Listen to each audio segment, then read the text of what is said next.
as usual, Coach will open, and then just let him get through his open, and I'll come back to the questions, okay? How we doing? Good. All right. Good evening, and man, all of a sudden, just like that, practice one's over. So it was a great day out there, as first practices always are. Full of energy, full of excitement. This came on fast, and the practice went fast. Really clean. Was proud of our coaches and staff, and as well as our players, just for really understanding kind of the things we were trying to accomplish today. Not just the execution of the football field when it came to running our concepts and our plays, but also just the transitions. It's new for everyone, and the guys at Legends did a great job. You can see the want to, the desire, is there through the effort that they gave. Just really thought it came together in a nice way. They protected each other, which is a big thing when it comes to our practice habits. And we want to be healthy and be able to improve every play. And you got to be able to. The way to improve is by being out there. So I think that's one of the key things in doing what we're doing all spring long is just being really intentional what we're doing, whether it's building relationships or how we practice, creating those habits that are what we call championship habits. And I think they did a really nice job with that today. So I'll open up for questions. Coach, we'll start on your left with Chase. Go. Coach, the NCAA is the rules committee is going to be instituting this helmet communication between coaches and players apparently this fall. Just a two-part question about that. One, just your general thoughts on what kind of a game changer that might be, and two, is that something that you could test out this spring just to give quarterbacks an early feel for it? Mm-hmm. Yeah, we were doing it today. So we had it out there, and I didn't. We had with supply and demand across the country. We aren't able to have as many as what the max would be, but we had a couple quarterbacks, and with that in, and I haven't heard any feedback yet. I think early on it was a couple times it was maybe a little hard to hear one way or another. I don't think it was because it was too soft. I think it was actually because it was too loud. But I'm sure that will get tested in our stadium at some point. But I think there's a lot of reasons for it. That I know can be positive. I don't know if it answers all the concerns that you might have when it comes to, I think, some of the things people will say it automatically fixes, and maybe sign stealing and things like that. So because I think there's other ways where it could go the other way, with being intentional and trying to get a call and being able to echo it through your defensive headset. You could go on and on with that, but it was good. I think the quarterbacks just getting used to it. I saw them a couple of times, putting their hand up to their helmet, just listening, but for the most part, it seemed pretty clean. We'll go in the middle with Michael Casagrande. So you've been here a month and a half now. What surprised you most about taking this job, getting off this plane? What did you not expect when you got here? Well, I don't know if it's not that I didn't expect it. The thing I want to give our guys props for is just how open they've been to everything that we've asked them to do. So it doesn't surprise me. They've embraced, all the little differences and nuances that different personalities bring, just different ideas that we have. And it's just been really smooth. And it's a huge credit to our guys, and I think our staff's done a really good job of being aligned and on the same page and being organized to where it's very clear, concise, and the expectations are something that the guys can easily understand. We're on the right with Charlie. Hey, Coach. I want to ask you, go back a little bit and ask you about the fourth quarter program. Just what were your impressions of that, and maybe did you add any wrinkles or tweak that at all? No, we kept it pretty consistent with what it's been, and the guys, you can tell it's something that they really feel strong about. The energy, it just is there, from the beginning to the end. And I think the key is taking that in the workouts when we're in the early winter months here, and transferring that over to football. And that was the challenge today. We have a period at the end where we gather, and we've referred to it. I've done this many years now. Refer to it as also the finish fourth quarter period, and being able to connect to what they just did the last few weeks with the fourth quarter program. That's transferring it from the indoor and the workouts that they're doing onto the football field. I think that excites them, and there's been a lot of football games won because of the work that's been put in because of that program, and they believe in it. It's going to be important for us this fall for sure. Front here with Kennington. Obviously, a big part of spring practice is the player development from first practice to last practice, but what are you looking for out of your coaching staff in terms of where they can grow from practice 1 to practice 15?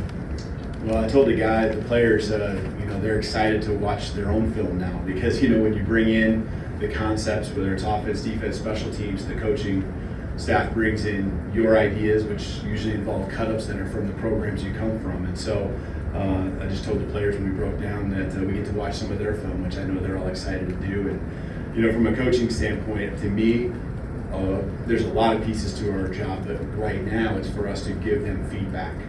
So they need feedback on everything that happened, the grading of every play and giving the feedback, to our guys, and so they can understand, whether it's that play or that practice, or the session that we were in, whether it was a 7-on-7 period or a team period, even individual. Why did this drill go well?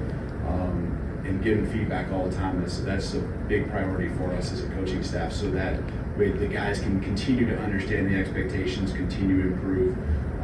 We have the maxims we refer to, and one of our maxims is to have a relentless pursuit of continuous improvement. And we don't take any of those words lightly, from relentless all the way to pursuit of improvement. And that's the thing I'll ask our guys tomorrow when we get together and kind of review the practice. Was that the mindset, and was that clear from the beginning to the end? Up, stay on the right with Nick. You had a chance to bring in Keon Sennett recently. What about him was attractive about bringing him in? Also, what kind of role do you envision for a guy like that?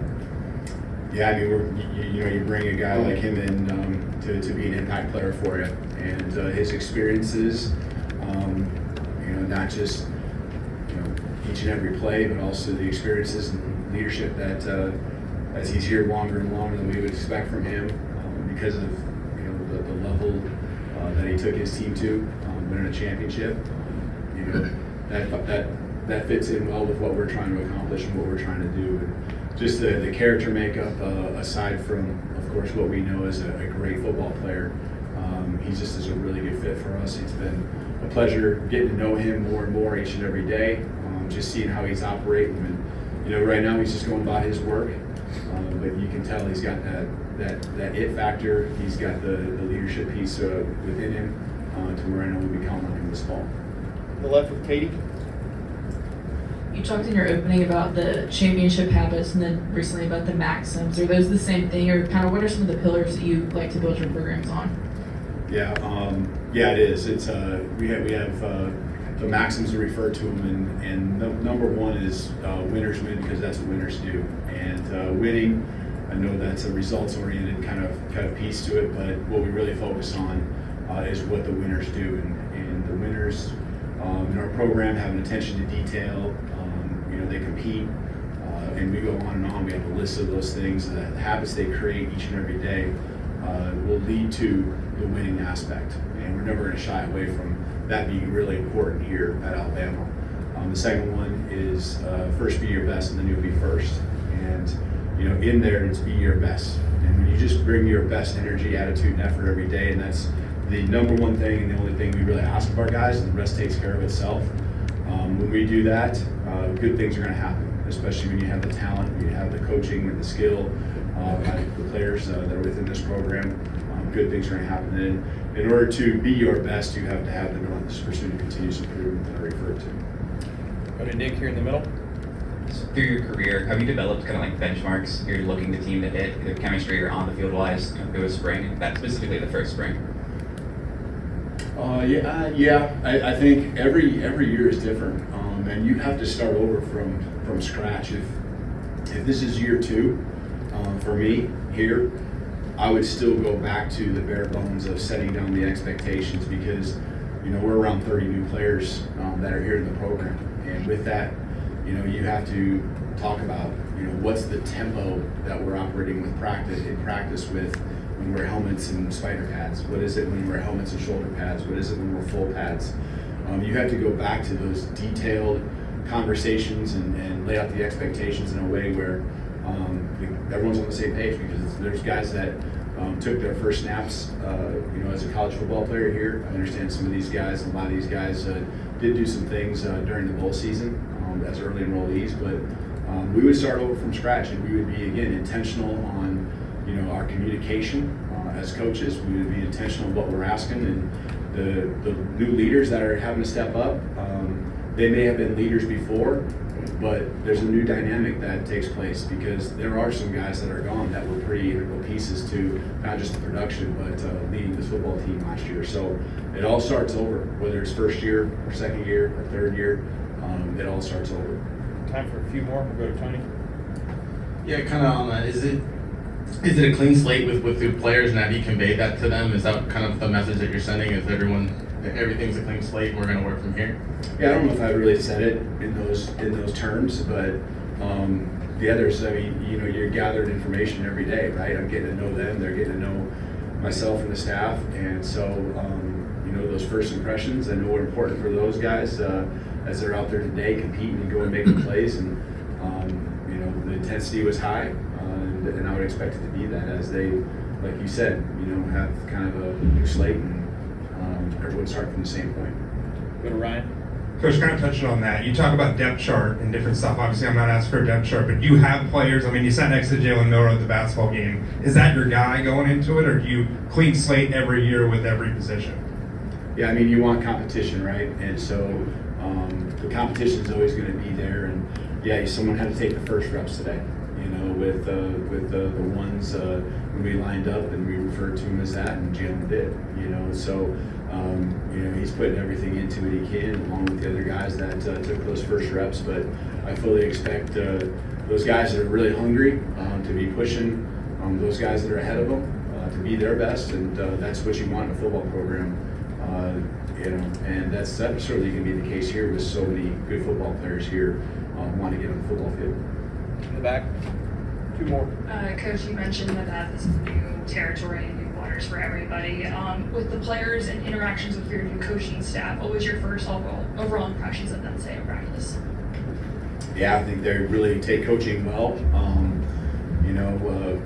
We have specific jobs that we call them, or descriptions of what the coach's jobs and players' job are, and we're very, again, intentional. I said that word a lot, but we talk about the coach's jobs being to teach, critique, and demand, and we really talk about the critique part and the demanding part, and so when we're pushing a guy and we're asking more out of him, when we're coaching him up, that's a good thing, because that means we care and we see that potential in him, and that's our job. So I think the guys just really see that and can feel it today.